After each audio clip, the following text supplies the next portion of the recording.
Welcome back. It's Toby from MAHS, and this is today Eccentric Strength Training. Enjoy.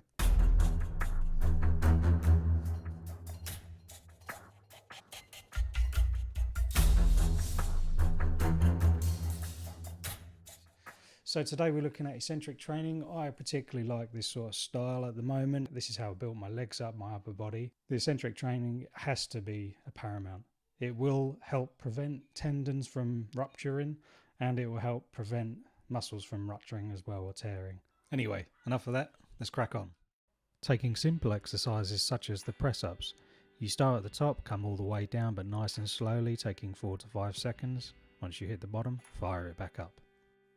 Make sure when you're on the way down that the chest touches the floor first, rather than the nose or the chin. This would be incorrect. Make sure the chest does touch the floor first. And again, keep it nice and slow and smooth on the way down, and explosive movement back up. This is one of my favourite forms of eccentric training, which is a wide stance of the press up, single arm and straight arm. What I particularly like about this is that it's very unforgiving. You can do it fast and you'll lack the technique, but as soon as you start doing it slow, you can really feel everything working. This is the diamond stance press up. I particularly like this one to really hit the tricep areas. Again, keeping it nice and slow and smooth, explosive on the way back up.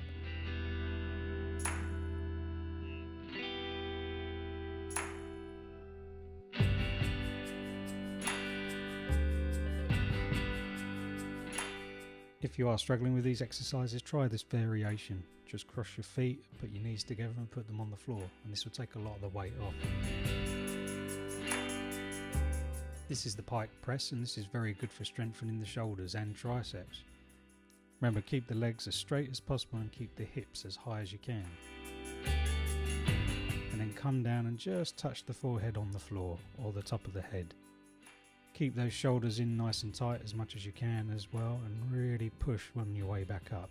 Again, keeping it nice and slow, keeping true to form on the way down. Again, 4 to 5 seconds.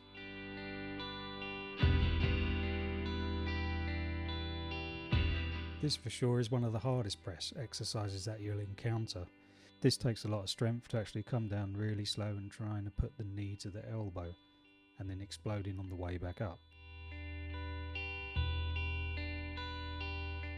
This is a really good all-round strength for the upper body. If you want to vary this, rather than crossing the knee over to the other side, keep the same knee to elbow on the same side, which would be a gecko press.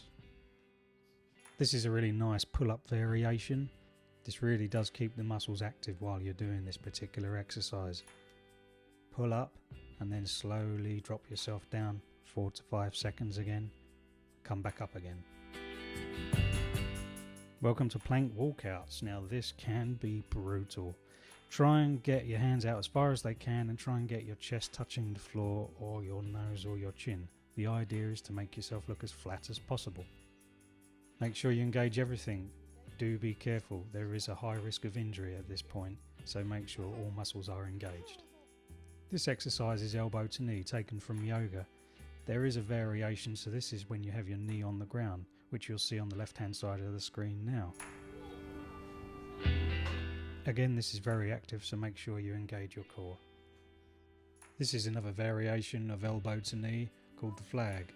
Again, engage your core, keep everything really tight and take it very, very slow while you do this, and make sure you touch your elbow and knee together.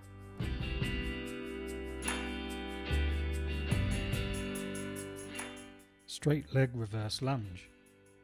Throw the legs right up to the sky, then start lowering them down nice and slowly, keeping the legs straight, extending the arms at the same time. The squat is particularly good for building leg strength. The best method I've found is to come down very, very slowly, again 4 to 5 seconds, and then explode on the way back up, but without leaving the floor. Keep the muscles active on the way down. When you get to parallel, then come straight back up again. Keep the deep squat held and pulsate as well. This will really get a burn on the thighs. This next one is the active squat jump. Again, exactly the same as squats before. Come all the way down, and then when you get to below parallel, Then jump high in the air, and when you land, reset. This one's the duck walk variation. The key to this is to get the knee as close down to the ground as possible, that's on the front leg. Come round not touching the floor with the rear, then reset. The thing with all these leg exercises is to take them nice and slow and smooth.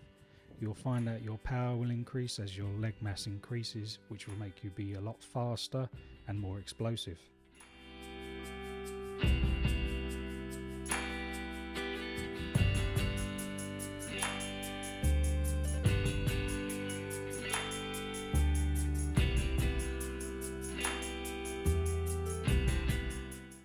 This next one is to mimic an extended lunge. Keep the motions nice and smooth and slow. Again, lower yourself down nice and slowly, and then again come back up nice and slowly. Once you feel that you've conquered this particular move, then try the above variation. The sissy squat. This is for sure one of the hardest leg exercises you can actually do. The aim is to come down nice and slowly. Keep your back straight in line with your hips and knees. Touch your knees upon the floor, then push back up again, all the while keeping yourself straight from the knees to the head. All the while staying on your toes. These are the last two exercises. Now this is the calf raise. Start at the top and lower yourself all the way down 4 to 5 seconds. Finally, fire it back up again.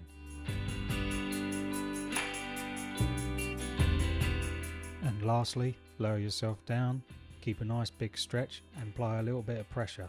After 4 or 5 seconds, fire back up. Well, that's it guys, I hope you enjoyed it. It's good fun. What I would recommend is gymnastic rings. They are absolutely epic at building the upper body. I really hope you enjoyed my new introduction. I made it myself. Please, thank you, don't give me credit. I don't need it. I was fishing for that though. Thank you. Please like and subscribe wherever they're going to be.